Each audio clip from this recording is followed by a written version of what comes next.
Douglas. Indog.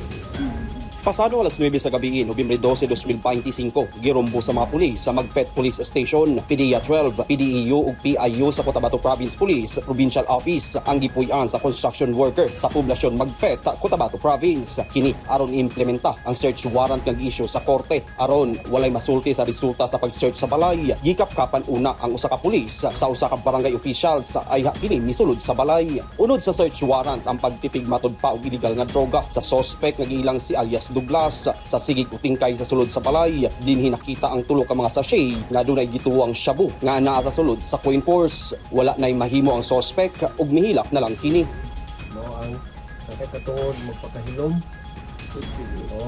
Nakatungod magpakahilom na kamay ka tukol, pwedeng kini nga kontra kanimo sa korte. Giposasan ang suspect ug sa iyang atubangan. Gipakita ang mga ebidensya nga nakuha sa pag-search sa mga pulis. Gilangkuban kini sa tulo ka sachet sa gituohang SHABU, improvised tutor ug aluminum foil. Gipreso na ang suspect nga magatubang og kasong paglapas sa Comprehensive Dangerous Drugs Act of 2002. Marvin Revilla, Newsline Philippines, Cotabato Province. Stay safe.